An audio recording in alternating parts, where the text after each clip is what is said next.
ബുദ്ധിപരമായും ശാസ്ത്രീയമായും social media പ്ലാറ്റ്ഫോമുകളെ എങ്ങനെ ഉപയോഗിക്കാം എന്നതിൻ്റെ ചർച്ച തുടരുന്നു. അതിൻ്റെ മൂന്നാമത്തെ എപ്പിസോഡിലേക്ക് നമ്മൾ കടക്കുകയാണ്. സോഷ്യൽ മീഡിയ ഉപയോഗങ്ങളിൽ ശാസ്ത്രീയമായ ക്രമീകരണങ്ങളിൽ നമ്മളൊന്ന് രണ്ട് കാര്യങ്ങൾ കഴിഞ്ഞ എപ്പിസോഡുകളിൽ പറഞ്ഞു. നമുക്ക് സാമ്പത്തികമായി ഒരുപാട് ഗുണം കിട്ടുന്ന ഒരു പ്ലാറ്റ്ഫോം കൂടിയാണ് സോഷ്യൽ മീഡിയ. മാഷ് എങ്ങനെ അതിനെ വിലയിരുത്തും? ഇവിടെ സോഷ്യൽ മീഡിയ ഇക്കോണമി എന്ന് ചർച്ച ചെയ്യുന്നത് ഇത് ഏതൊക്കെ മേഖലകൾ എങ്ങനെയൊക്കെയാണ് സ്വാധീനിക്കുന്നത് എന്നുള്ളതാണ്. പോസിറ്റീവായിട്ടുള്ളതിനെ നമ്മൾ ക്രിട്ടിസൈസ് ചെയ്യുന്നില്ല. മറിച്ച് ഇതിന്റെ ഉപയോഗത്തിൽ വരുന്ന വ്യത്യാസങ്ങൾ കൊണ്ട്, അമിതമായ ഉപയോഗങ്ങൾ കൊണ്ട്, ആസ്വാദനങ്ങൾക്ക് മാത്രമായി സോഷ്യൽ മീഡിയ ഉപയോഗിക്കുന്നത് കൊണ്ടുണ്ടാകുന്ന നഷ്ടങ്ങളെ കുറിച്ചാണ് നമ്മളിവിടെ ചർച്ച ചെയ്യുന്നത്. സാമ്പത്തിക നഷ്ടങ്ങൾ തന്നെയാണ്. ആ സാമ്പത്തിക നഷ്ടം ഈ പറയുന്ന സാമ്പത്തികം മാത്രമല്ല, അതോടൊപ്പം തന്നെ ആ ടൈം നഷ്ടപ്പെടുന്നു, ലൈഫ് നഷ്ടപ്പെടുന്നു. അതാണ് അവിടെ നമ്മൾ ചർച്ച വരുന്നത്. അപ്പം ഇക്കണോമി എന്ന് പറയുന്നത് നമ്മൾ കറൻസി എന്നുള്ള അർത്ഥത്തിലല്ല, നമ്മുടെ ഹാപ്പി ലൈഫിൽ ഉണ്ടാകുന്ന നഷ്ടങ്ങളുണ്ട്. ബിസിനസ്മാന് പുതിയ പുതിയ മേച്ചുൽപ്പുറങ്ങൾ തേടേണ്ട സമയങ്ങളെ സോഷ്യൽ മീഡിയയിൽ സ്ക്രോൾ ചെയ്ത് നഷ്ടപ്പെടുമ്പോൾ അവന്റെ ഗ്രോത്ത് അപ്രോപ്രിയേറ്റ് അല്ലാതെ പോകുന്ന അവസ്ഥകൾ സൃഷ്ടിക്കപ്പെടുന്നത്. ഒരു വിദ്യാർത്ഥി സംബന്ധിച്ചിടത്തോളം അവന്റെ പഠന സമയങ്ങൾ സ്ക്രോളിങ്ങിന് പോയി അല്ലെങ്കിൽ ആസ്വാദനത്തിലേക്ക് പോയി അവന് എത്തേണ്ട ഭാഗങ്ങളിൽ എത്താതെ ലൈഫ് നഷ്ടപ്പെട്ടു പോകുന്ന അവസ്ഥ. ഇതെല്ലാം നഷ്ടം തന്നെയാണ്. ഇതെല്ലാം ഇക്കണോമിയാണ് ബാധിക്കുന്നത്. ബിസിനസ്സിനെ സംബന്ധിച്ചിടത്തോളം അവന്റെ പരാജയം എന്ന് പറയുന്നത് അവന്റെ ഇക്കോണമിയുടെ നഷ്ടമാണ്. ഒരു വിദ്യാർത്ഥി സംബന്ധിച്ചിടത്തോളം അവൻ എത്തേണ്ട മേഖലയിൽ എത്താതെ സോഷ്യൽ മീഡിയ സ്ക്രോൾ ചെയ്ത് ലൈഫ് നശിച്ചു എങ്കിൽ അത് ഇക്കണോമിയുടെ പരാജയമാണ്. അതുപോലെ തന്നെ തന്റെ ഫ്രീ ടൈമുകൾ ഹോബിയിലൂടെ തന്നെ വരുമാനമാക്കാൻ കഴിയുന്നിരുന്ന ഒരു മനുഷ്യന് വെറും സ്ക്രോളിങ്ങിലും ആസ്വാദനത്തിലും മാത്രമായി നഷ്ടപ്പെട്ടു പോയിട്ടുണ്ടെങ്കിൽ അതിന്റെ ഫാമിലിയിലെ ഇക്കണോമിയുടെ പരാജയമാണത്. അപ്പം ഡിജിറ്റൽ ഇക്കോണമി നമ്മളിവിടെ ഉദ്ദേശിക്കുന്നത് സ്വാഭാവികമായിട്ടും സംഭവിക്കുന്ന കോർപ്പറേറ്റുകൾ നേടിയെടുക്കുന്ന മില്യൺ ട്രില്യൺ കണക്കിന് ഡോളറുകളിൽ വരുമാനം അവിടെ ഇക്കോണമി ആയിട്ട് അവർ കാണുമ്പോഴും അതിൽ ഹൈജാക്ക് ചെയ്യപ്പെട്ട ഒരു വ്യക്തിത്വങ്ങളായി പൊതുസമൂഹം തീരുന്നുണ്ട് മാറിക്കൊണ്ടിരിക്കുന്നത്. അവിടെയാണ് നമ്മൾ ഈ ഇക്കോണമിയുടെ ഒരു പ്രാധാന്യത്തെ ചർച്ച ചെയ്യുന്നത്. അതോടൊപ്പം ഇതിൽ നിന്ന് സാമ്പത്തിക ലാഭം ലഭിക്കുന്നവർക്ക് കിട്ടുന്നതിനെ കുറിച്ച് മാഷ് പറഞ്ഞല്ലോ. അത് കോർപ്പറേറ്റ് കമ്പനികൾ ലഭിക്കുന്നുണ്ടെങ്കിൽ എത്ര തുച്ഛമാണ്. അതിന്റെ കണക്ക് എങ്ങനെയാണ്?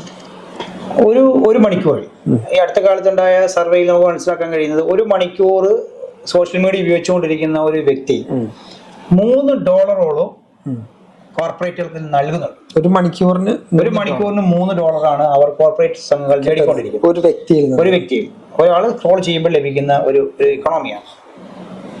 അത് അദ്ദേഹം ഒരു ദിവസം എത്ര മണിക്കൂർ ഉപയോഗിക്കുന്നു കണക്കൂട്ടാം. എന്റെ സോഷ്യൽ മീഡിയ ടൈം എത്രയാണ്, അതിൽ എത്ര ഞാൻ അറിയാതെ എന്നെ വിൽക്കുകയാണ്. എനിക്ക് പേഴ്സണലി എന്റെ പോക്കറ്റ് പൈസ നഷ്ടപ്പെടുന്നു. 10 മണിക്കൂർ ഉപയോഗിച്ചാൽ ഒരാൾക്ക് പറയാം എന്റെ കയ്യിൽ നിന്ന് പൈസ ഒന്നും പോകുന്നില്ലല്ലോ, ഞാൻ ഫ്രീ ആയിട്ടല്ലേ ആ റീല് കാണുന്നത്, ഞാൻ ആ ഡാൻസ് കണ്ടത് അല്ലെങ്കിൽ ഗെയിം കണ്ടത്, ഞാൻ ആ കളി കണ്ടത്, പൈസ ഒന്നും കൊടുത്തിട്ടില്ലല്ലോ. പക്ഷെ അവിടെ ഒരു മണിക്കൂർ നിങ്ങൾ ഉപയോഗിക്കുമ്പോൾ നിങ്ങൾ കാണുന്ന പരസ്യങ്ങളിലൂടെ ഓൾറെഡി കോർപ്പറേറ്റുകൾ എന്ത് ചെയ്തിട്ടുണ്ട്, നേടിയിട്ടുണ്ട്. രണ്ടാമത് ഈ മൊബൈൽ ആരുടേതാണ്? നമ്മൾ പൈസ കൊടുത്ത് വാങ്ങിയതാണ്. നമ്മുടെ ഇക്കോണമി അവിടെയുണ്ട്. ഡേറ്റ നമ്മൾ പൈസ കൊടുത്ത് വാങ്ങിയതാണ്. വൈഫൈ നമ്മൾ പണം മുടക്കിയതാണ്. അപ്പൊ നമ്മൾ അറിയാതെ എന്ത് ചെയ്യുന്നുണ്ട്, നമ്മൾ ഈ മാസ്മരികൾ മയങ്ങി ഈ ഇക്കോണമി മറന്നുപോയി. നമ്മൾ മുടക്കിയ പൈസയും നമ്മൾ മുടക്കിക്കൊണ്ടിരിക്കുന്ന പൈസയും നമുക്ക് ആവശ്യത്തിനല്ലാതെ പോകുന്നു എന്നുള്ള ഒരു യാഥാർത്ഥ്യത്തെ മറച്ചു വെക്കത്തക്കവണ്ണം കോർപ്പറേറ്റുകൾ എന്ത് ചെയ്തിട്ടുണ്ട്, മില്യൺ ട്രില്യൺ കണക്കിന് ഡോളറുകൾ നൽകി വലിയ ടെക്നോക്രാറ്റുകൾ നമ്മൾ എന്ത് ചെയ്തിട്ടുണ്ട്, ഡിജിറ്റൽ സ്ക്രീനിൽ നിന്നും നിന്റെ മുഖത്തെ മാറ്റാതെ പിടിച്ചു നിർത്താനുള്ള തന്ത്രങ്ങൾ എന്ത് ചെയ്തിട്ടുണ്ട്, അവിടെ റെഡിയാക്കി വെച്ചിട്ടുണ്ട് എന്നുള്ളത് യാഥാർത്ഥ്യം. അതാണ് ഡിജിറ്റൽ ഇക്കോണമിയുടെ ഏറ്റവും വലിയ ട്രാപ്പ്.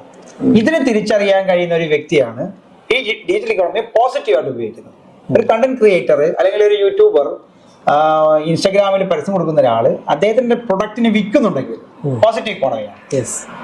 അവിടെയാണ് നമ്മൾ അതിനെ മനസ്സിലാക്കുന്നത്. അല്ല, ഇവിടെ ഇപ്പോൾ ഈ കുക്കിംഗ് വീഡിയോസ് ചെയ്യുന്ന ആളുകൾ അല്ലെങ്കിൽ അവരുടെ എന്തെങ്കിലുമൊക്കെ ക്രിയേറ്റിവിറ്റിയെ അത് വീഡിയോ വിഷ്വലാക്കിയിട്ട് സോഷ്യൽ മീഡിയയിലൂടെ പ്രചരിപ്പിച്ചിട്ട് അതിൽ ബിസിനസ് ചെയ്യുന്നവർ സത്യത്തിൽ അതൊക്കെ വളരെ പോസിറ്റീവ് ആണെന്നുള്ളതാണ്. അതേസമയം ഇതിനപ്പുറം എന്റർടൈൻമെന്റ് വേണ്ടി മാത്രം നമ്മുടെ വിലപ്പെട്ട സമ്പത്തിനേക്കാൾ വിലയുള്ള ഓരോ സെക്കൻഡിനും വിലമതിക്കാനാകാത്ത നമ്മുടെ ജീവിതത്തെയാണ് അതാണ് നമ്മുടെ അതൊരു എക്കണോമി എന്നുള്ളതാണ്. നമ്മുടെ ലൈഫ് ഇക്കണോമിയെ ബന്ധപ്പെട്ടൊരു കാര്യം തന്നെയാണ്. ഒരു വിദ്യാർത്ഥിയുടെ പരാജയം അവന്റെ ഇക്കോണമിയുടെ പരാജയമാണ്. ഇല്ലെങ്കിൽ നമ്മൾ എന്ത് ചെയ്യുന്നു, ആ ട്രാപ്പിൽ, ആ ഒരു ഹിഡൻ ഇക്കോണമിയിൽ നമ്മൾ എന്ത് ചെയ്തിട്ടുണ്ടാവും, വീണിട്ടുണ്ട് എന്ന് 100% നമുക്ക് ഉറപ്പിക്കാൻ കഴിയും. ഇതിൽ നമുക്ക് കൺക്ലൂഡ് ചെയ്യുമ്പോൾ പറയാൻ പറ്റുന്ന ഒരു കാര്യം, മാഷ തൊട്ട് മുമ്പ് പറഞ്ഞത് ഞാൻ കടമെടുക്കാണ്, time is not a money, time is our life. അതാണ് ഈ വിഷയവുമായി ബന്ധപ്പെട്ട ചർച്ചയുടെ കൺക്ലൂഷനിൽ നമുക്ക് പറയാനുള്ളത്. നമ്മൾ ചർച്ച ചെയ്ത വളരെ വിശാലമായ ഈ ചർച്ച നമ്മൾ കൺക്ലൂഡ് ചെയ്യാണ്.